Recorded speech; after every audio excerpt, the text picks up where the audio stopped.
Danielle Lorrain, une chroniqueuse des journaux de l'Empire québécois, et un appel d'hier d'une jeune femme dans la vingtaine. Danielle Lorrain, c'est la sœur de Sophie Lorrain, c'est la fille de Denise Filiatro. Elle a écrit un article samedi. Je n'aime pas les câlins. Une femme. Je n'aime pas les câlins. Hier, vous irez écouter l'avant-dernier ou le dernier appel, l'avant-dernier, je crois. C'est une Mme Sophie, c'est une dame. On l'a eu longtemps en ondes. C'était l'avant-dernier appel. Une dame qui nous a raconté une histoire de câlin de la part de son père. Je n'en dis pas plus.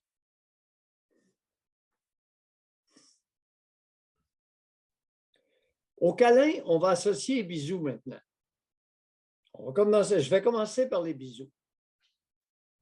C'est rare que je suis insulté. Je suis difficile à insulter.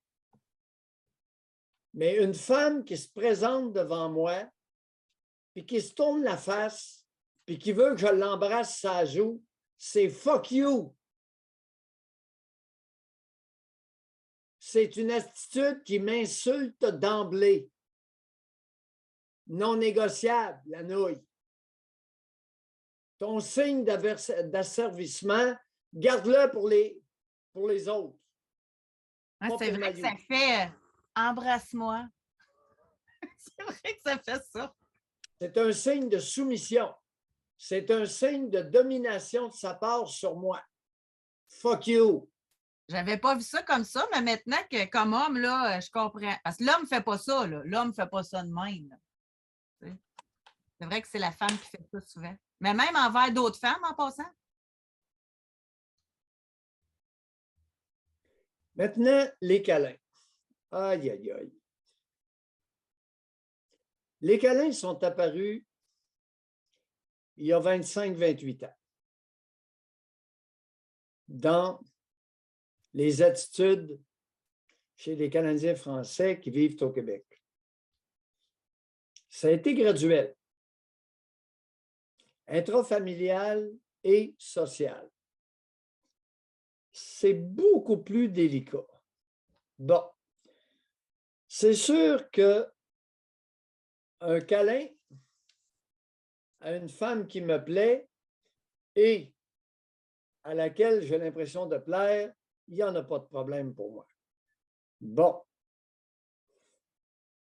Maintenant, il y a des circonstances. C'est un peu comme les selfies. On me demande des selfies en public. Et on peut me demander des câlins.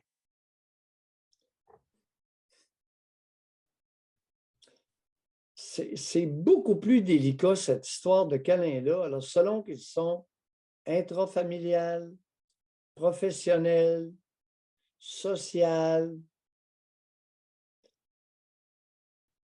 Une éducatrice me demandait, il n'y a pas longtemps, non, c'était une travailleuse sociale, 2.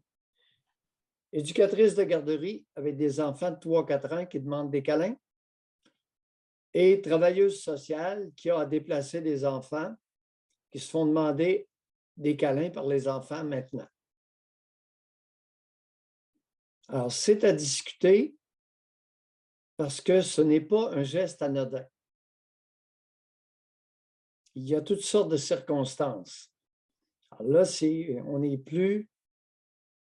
Et comment le refus d'un câlin demandé par une personne va être interprété comme un signe de rejet par le professionnel? Ouh, c'est un problème avec lequel, il y a plus de 30 ans, je n'avais pas à composer à titre de professionnel. Mais Doc, y a-t-il des professionnels qui refusent un câlin à un petit de 3 ans? Bien, si ces professionnels-là m'en parlent,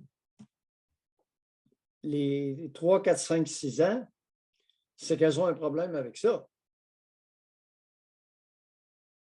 Mesdames qui confiez vos enfants dans les CPE, votre enfant de 3 ans, 4 ans demande un câlin à l'éducatrice. Qu'en dites-vous? Ben moi, j'aurais envie de dire, Doc, que si l'éducatrice elle a un problème à donner un câlin avec un enfant de 3 ans, qu'elle passe sa place.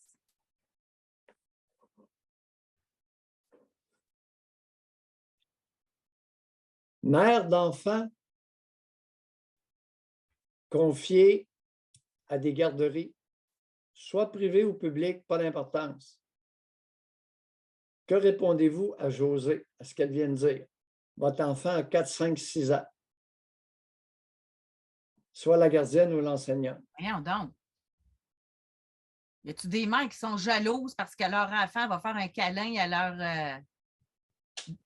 J'ai tout le temps gardienne en tête, c'est pas éducatrice. Éducatrice, Voyons enseignante. donc. Moi, je serais plus insultée. Moi, j'irais voir l'éducatrice. Comment ça, tu ne fais pas de câlin à mon enfant quand il t'en demande un?